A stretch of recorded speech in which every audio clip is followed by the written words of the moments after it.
Welcome to episode 4 of Empathic Action, a YouTube channel devoted to stories of everyday heroes doing good in the world. I'm your host, Anita Nowak. John Wood is a longtime empathic action hero of mine, but today's show isn't about him. Instead, it's about a young girl named Lily and her mom, Heather. In a minute, you'll hear from this incredible mother-daughter duo, but first you need a little information about John and his extraordinary organization called Room to Read.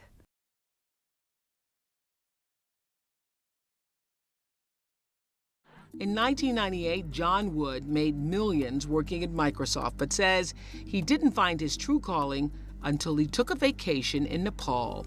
Were you going there thinking, is there more to my life? No? No, I just had a backpack full of books and a journal. As I was reading the teachings of the Dalai Lama, something in my head clicked, and I thought maybe I'm put on this earth to do more than just make myself better off. Yeah. When John saw a village school with no books, he was moved to action.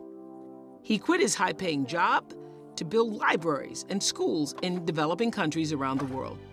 Today, John has opened up over 1,400 schools and 12,000 libraries. People said, oh, you're crazy. Yeah. You're having a midlife crisis. Yeah. And I thought, wouldn't it be a crisis to not follow my heart and not follow my passion? At age 35, I'm too young to not do that.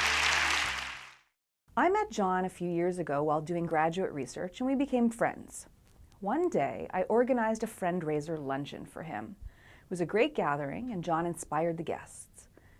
But instead of asking for financial support from them, he looked at me across the table and asked, Anita, what are you going to do to help more girls go to school? To be honest, I was stunned. Everyone around the table had deeper pockets. Why was he challenging me? Well, I guess he knew what he was doing because it got me thinking about how I was going to step up. My 40th birthday was fast approaching and I was hosting a party. So I decided to raise enough money to fund 40 scholarships. At $250 a pop, that meant raising $10,000, which I definitely could not do alone. So when the party invitations were sent out, I encouraged 40 friends to join me as empathic action champions and help me raise the funds. And my friend Heather and her daughter Lily did more than rise to the occasion. Now it's time to meet them. So Lily, I'm so happy to have a chat with you because you and I worked on a very special project together a few years ago when I turned 40 years old. Do you remember what that project was about? I saw that you're raising money for an organization called Room to Read. Then my mom told me what it was about, and it's about John Wood, and he raises money for mostly girls to go to school. And my mom told me that in the other countries, girls aren't allowed to go to school, so I wanted to raise money for that. Wow. Why do you think you were inspired to do that? Because I'm lucky enough to go to school here, so I wanted them to go to school.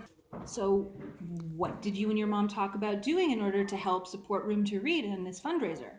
Well, first my mom wanted to make a website so we can see how much we've raised throughout the months and stuff. And then we just had this idea. Well, it was my idea, and I wanted to send an email to Carey Price because he was my favorite goalie on the Montreal Canadiens team. And what happened? Well, his manager or his agent answered, and he wanted to help us. So we had this organization called Hockey Helps, help us out with it. And my school and my family and stuff, they all got involved, and it was really cool. That's cool. So how much money did you end up raising? Do you remember? 7,000. Around in the 7,000. That's incredible. So what do you think that taught you, that whole experience? I bet it was quite a learning experience for you. Yeah.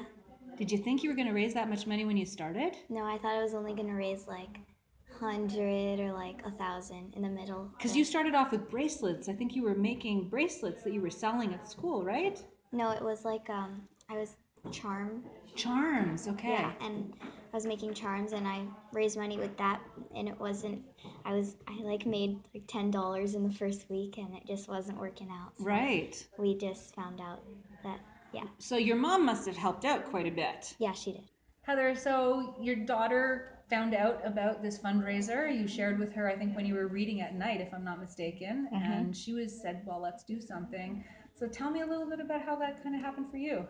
So yeah, I was showing her the Room to Read website, and we were reading all about the girls around the world who get to go to school thanks to John Wood. And so I thought, well, okay, let's raise $250. That was my goal, and I thought it would be difficult, and it really wasn't. All you have to do is ask and explain, and people are willing to listen, and the whole school got involved. And like Lily said, her idea to reach out to Carey Price, I thought it was a pretty far-fetched thing. And when we got a response, not from him, but from someone who's involved with him, and they wanted us to help organize a campaign at the school, I thought, well, we can use all the help we can get. And so over a 2-week period, like Lily mentioned, we ended up raising about $7,000. So it was fantastic. The kids were super excited. We got John Wood to Skype into the school, and it was just like a really fantastic thing. It was wonderful. So one of the things that I'm writing about in my book, The Empaths Strike Back, is this idea that families can engage in empathic action together. So you've had this experience of raising funds together, a lot of money for girls to go to school. It's such a fantastic thing that you guys did. Could you tell me a little bit, I want to hear from both of you, what the experience was to work with your mom and get her support, and what it was like to sort of mentor and teach your daughter through this process too? I'd love to hear your thoughts. I thought it was really fun to work with my mom, and yeah. Why? Why? Tell me why. Because I like her. Well, not like her. Well, I love her. Well, thanks, Lily. Thanks a lot. What do you think that she said to you that really helped in your campaign? Do you think she had smart ideas, or do you think she encouraged you? What do you think? Yeah, she helped a lot. And I remember at that time, like she was spending a lot of time in my school, and she like put this poster up of Carey Price. She made this, like, you know those thermometer things? Yeah, I do. And we're like, you see the money go, like she made one of those. Well, I helped her make it, but it was also, yeah. She got really involved. Yeah, and it was cool to see her in school every day. So. I bet. Yeah, Yeah. your mom is cool. Just to be able to spend more time with her is nice, was nice. It's always nice, of course. So yeah, it'd be nice to have projects like that all the time. I mean, you live together, you do family stuff together every day, but to be involved in projects that are super meaningful with your child, and because it's a good learning experience, makes it more special. So yeah, it was just out of the blue, totally unexpected. And it was just great. Like, I can't say enough good things about it. And so, of course, hopefully in the future, we'll want to be involved in more things. When I asked Lily what the whole experience taught her, this is what she had to say. When I'm older, I want to be an actor because I'll have money and I'd not really spend it a lot for myself. I'd give it more to organizations. Who's your favorite actress? My favorite actor is Adam Sandler. And Why? yeah, he's just so funny to watch. That's why. Wow. Do you hope to meet him one day? I want to be in one of his movies. Okay, so you could talk directly to the camera as if you were speaking to Adam Sandler and tell him why you want to be in one of his movies. Because you're awesome. And your movies are really funny, so I want to be a funny person in your movie. So clearly, if there's anyone watching this video who has an in with Adam Sandler, please be in touch.